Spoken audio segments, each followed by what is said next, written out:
தமிழ்நாடு தௌஹீத் ஜமாத் தஞ்சை வடக்கு மாவட்ட நிர்வாகத்துடைய மாவட்ட பொதுக்குழு நிகழ்ச்சி இங்கு நடைபெற்றுக் கொண்டிருக்கிறது.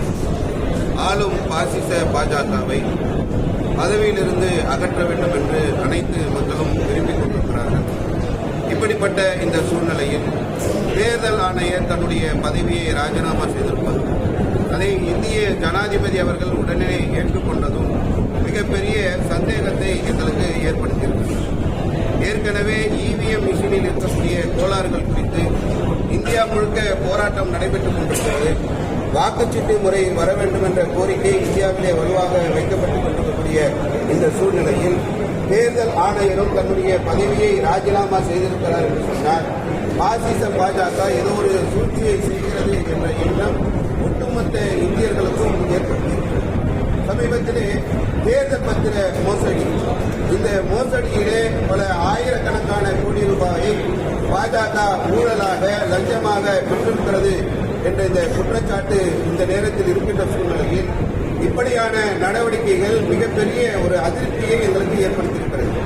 மக்களுக்கு இதை விழிப்புணர்வாக கொண்டு செல்ல வேண்டும் என்பதற்காக இந்த மாவட்ட பொதுக்குழு நிகழ்ச்சியை நாங்கள் நடத்தி கொண்டிருக்கிறோம். இது அல்லாமல் போதையை ஒழிக்க வேண்டும், குறிப்பாக இப்பொழுது தமிழகத்தை மையப்படுத்தி தமிழகத்தில் மட்டுமே போதைப் பொருள் நடமாடுவதை போன்ற ஒரு சித்திரத்தை பாசிச பாஜகவினர் ஏற்படுத்திக் கொண்டிருக்கின்றனர்.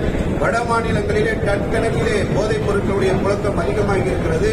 குறிப்பாக அது தமிழகத்திலும் வந்துவிடக்கூடாது என்ற எச்சரிக்கையை மக்களுக்கு சொல்கின்ற விதமாக போதை ஒழிப்பு பொருட்களுக்காக போதையை ஒழிக்க வேண்டும் என்பதற்கான பிரச்சாரத்தை நாங்கள் கையில் எடுத்திருக்கிறோம்.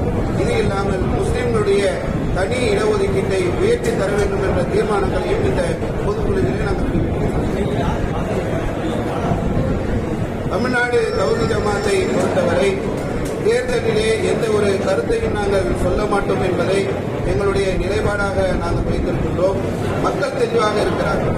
யார் ஆட்சிக்கு வர வேண்டும், யார் ஆட்சியில் இருந்து விலக்கப்பட வேண்டும் என்ற தெளிவான சிந்தனையை மக்கள் பெற்றிருக்கிறார்கள். அது குறித்த விழிப்புணர்வை நாங்கள் ஏற்படுத்திக் கொள்கிறோம். ஐ அன்சாரி, மாநில செயலாளர், தமிழ்நாடு தௌஹீத் ஜமாத்.